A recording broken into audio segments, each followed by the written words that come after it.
Welcome back to another episode of Carson's Aquatics. Today is my first video of 2022. And first of all, I just want to say Happy New Year. I hope you guys have a great year. And thank you guys for making 2021 a great year for me and my channel. And I just can't wait to see what we accomplish in 2022. And while we're on that topic, I guess I'll just go ahead and throw out a goal for this year. By the end of 2022, I want to have 150,000 subscribers. I know we can do it. I have a lot planned for this year, and I plan on working a lot harder this year as well. So yeah, 150K by the end of this year. But also, I do just want to go ahead and apologize that I haven't posted in almost like 2 weeks. I was actually sick for like the past week and a half. It wasn't COVID, by the way. I think it was some kind of stomach virus, probably like the stomach flu. But I'm feeling better now, and I've been so excited to start filming again. And I thought it would be a good idea to start this year off with a little overview video. Just kind of share my plans for this year with you guys, because again, I do have a lot planned. So this video is going to be a lot of talking, but here in a little bit, we're also going to go through all my animals and my plans for them. But we are going to start with some bigger, broader things for the channel. First of all, regarding the title of this video, I might be getting a new fish room this year, and that's because I am considering moving homes. I don't want to speak too much on this right now because nothing's really set in stone, but in case you guys don't already know, I currently do live with my parents, and first of all, I do love it here. Me and my parents get along great, and I literally have no reason to move out other than that I just want to expand. Creating animal content is what I want to do, and if I really want to take my channel to the next level, I'm going to need more space than just one little room in my parents' basement. So there's a pretty good chance I'm going to be moving out this year, which I'm just super excited for. So you guys might be hearing more about that later this year. Also, Tank Tuesday is coming back. If you guys remember last year, I had this whole series on my channel called Tank Tuesday, where you guys sent in your aquariums and I like reviewed them and rated them on my channel. And I stopped making those videos mainly because they were just kind of, I don't want to say inconvenient, but they were definitely like long and tedious to make and edit. But I see comments all the time telling me I should bring Tank Tuesday back, and I do want to. So I have been working on something that's going to make that whole process a lot smoother and a lot more enjoyable for you guys as well as myself. So Tank Tuesday will be coming back. Next thing, I'm going to be taking my merch a lot more seriously this year. A lot of you guys probably don't even know I have merch, and that's just because I never really talk about it in my videos. But I'm going to be stepping the merch game up. I want you guys to be able to support and represent my channel if you want to. So I'm going to be making a lot more and a lot cooler designs for you guys, and that actually starts today because I actually just dropped Ozzy the Oscar merch. There it is. I'm super happy with how this turned out. This right here is Ozzy, my albino red Oscar. One of my subscribers actually bought this guy for me at Aquatics, Chicago like 4 or 5 months ago. And Ozzy actually is one of my favorite fish, and I wanted to make a merch design for him. So here it is, and you can also see he's wearing some rounded sunglasses. That is a reference to Ozzy Osbourne, a rock artist who famously wears rounded sunglasses. So Ozzy merch is available at my merch store down in the description right now. So definitely feel free to check that out. But also, I am actually giving away 3 of these shirts. One of them I am giving to Jillian, the subscriber that got me Ozzy. But then I am doing 2 giveaways. The first giveaway is available to all of you guys, everyone watching this video. All you gotta do is like this video, subscribe to my channel if you haven't already, and then comment down below what you're most excited for on my channel this upcoming year. Just those 3 things, that's all you gotta do, and you'll be entered to win one of these shirts. And I'll choose the winner a week from today, whenever that date is. I'll have that date right here. Then the second giveaway is gonna be for my channel members. So if you guys want a better chance to win, feel free to check out my members only option. And you also get a bunch of other cool stuff like members only videos. You get early access to my regular videos, stuff like that. But now we are gonna get into my plans that I have for all my animals, my tanks, kind of the vision I have for everything this year. And we will go in order, starting with Frankie, my African clawed frog. Like I've said before, Frankie is the child of my adult African clawed frogs right over there. And here in a month or 2, Frankie is finally going to be reunited with his parents in that 40-gallon. He is finally healed from his infection, and he is just about big enough to where I'm comfortable putting him in there with the bigger frogs. So that will be happening soon, and whenever we move him out of there, I'll just take this tank down, but I might set up a new tank right here in its spot, and that may or may not be a saltwater tank, I don't know. But then moving on over to the 75-gallon home to my pike cichlid Ike. Very, very soon here, Ike is actually going to be going into the 125, and then some of those fish are going to be going in the 75. I have everything figured out. I do want to leave some of that as a surprise for you guys, but Ike is going to be going with other fish here pretty soon, which I've said before that I would never do again, but I'm going to do it again. And in that same video, this 75-gallon will be getting rescaped. We'll finally have some driftwood, some rocks, maybe some plants in there, and it's going to look real nice. Moving on over to the 40-gallon turtle tank, home to my 3 turtles. There's 2 of them right back there, and here's Toby right up here. I've said before that this 40-gallon is just a temporary home for these turtles. I really don't like having all 3 of them in such a small tank, and to help that, here in a little bit we are going to be raising the water level all the way to the top, and we'll be building another above tank basking area up here. So that will be coming soon. Then after that, whenever the cichlids outgrow the 55-gallon and I'm able to move them into the 125 and the 75, Junior and Midas will be moved from this 40-gallon into the 55-gallon, so they'll have a lot more swimming space. And then at that point, Toby will be in this tank alone. So that's the plan for the turtles, moving down to the 40-gallon frog tank. The only plans I really have for this tank is to remodel it. I've said before that I really love this tank because it's super consistent. Nothing really ever changes with this tank, and nothing really bad ever happens with it either. My only complaint about it is it's a little hard to clean because of the sand. So I think eventually I'm going to take the sand out and maybe have a tile substrate. A lot of people do that for their axolotls, and I've found that these frogs and axolotls have pretty similar living conditions. Oh yeah, and then obviously, like I mentioned, Frankie will also be joining the bigger frogs in this tank as well. So nothing too crazy going on with that tank. Moving on to the 25-gallon flower horn tank. You guys may or may not notice it's a little bit darker in there. I did actually downgrade the lighting in this tank, and that's because algae was just getting so bad in this tank. It was growing so fast. There was so much of it. So I actually put a weaker light in there, and it seems to be helping, and it really doesn't look too bad either. You guys probably already know this tank is home to Pluto, my flower horn, and I am going to be moving Pluto to a new tank here pretty soon. I am going to try again putting him with other fish, and we're going to see how that goes. If it doesn't work out, then we'll leave him in here for a little bit longer before we eventually move him to a bigger tank. Moving on to the 125. Again, this tank is going to remain an American cichlid tank. This will be my monster fish tank. All my biggest fish will be living in here, and we are going to be getting the smaller cichlids out of here and into a different tank. And to make it look a little bit better, we are going to be putting a real nice piece of driftwood right there, then stacking up some more rocks. I definitely want this to look a lot better because this tank has a lot of potential, and I want it to live up to that. Then actually right under here, under the 125, that is a 10-gallon tank. And guys, check this out. When I was building this stand, I didn't even mean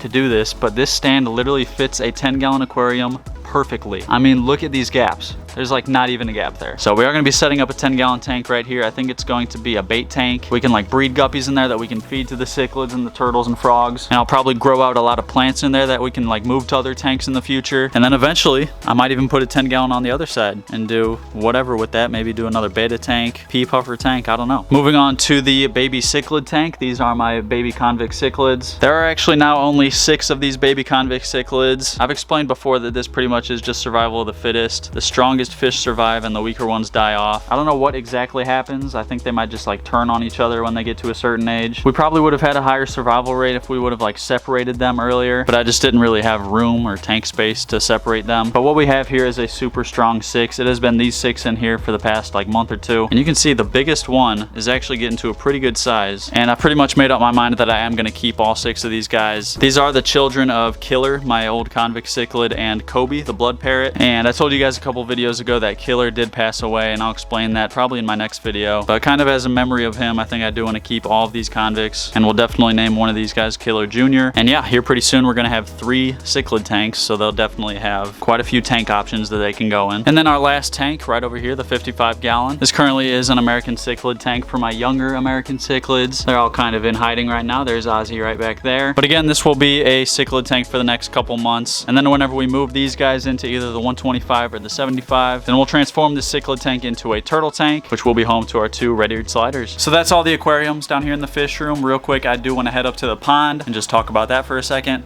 All right, I want to make this quick because it is just freezing out here. But right here behind me, I don't know how well you can see that. Oh, yeah, there you go. That is my front yard koi pond. It is currently enduring the winter. It's got a net over it. The waterfall's shut off. All I have running in here is an air pump to keep a hole in the ice when it freezes over. And all the fish in here are actually doing great. They're just in their hibernation stages, chilling on the bottom of the pond. And I don't really have any serious plans for this pond. Obviously, in the spring when it warms up, I'm going to get this thing up and running again. And from that point on, I think it's going to stay a koi pond. We might get 1 or 2 more fish for it. I don't know. We don't have that much space in here. But again, I am open to changing it to like a native pond if you guys want to see bass or bluegill in here or catfish. I would have no problem relocating the koi and goldfish, but we'll just talk about the pond more whenever it warms up. Now let's head back down to the fish room.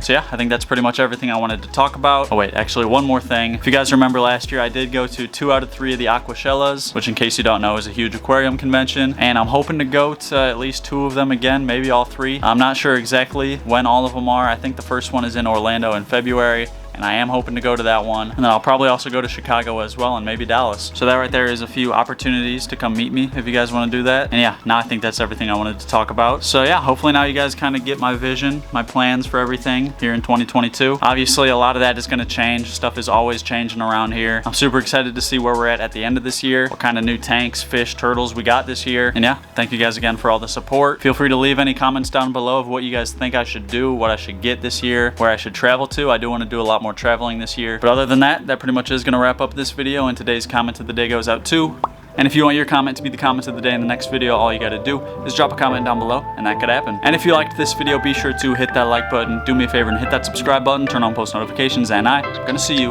in the next video.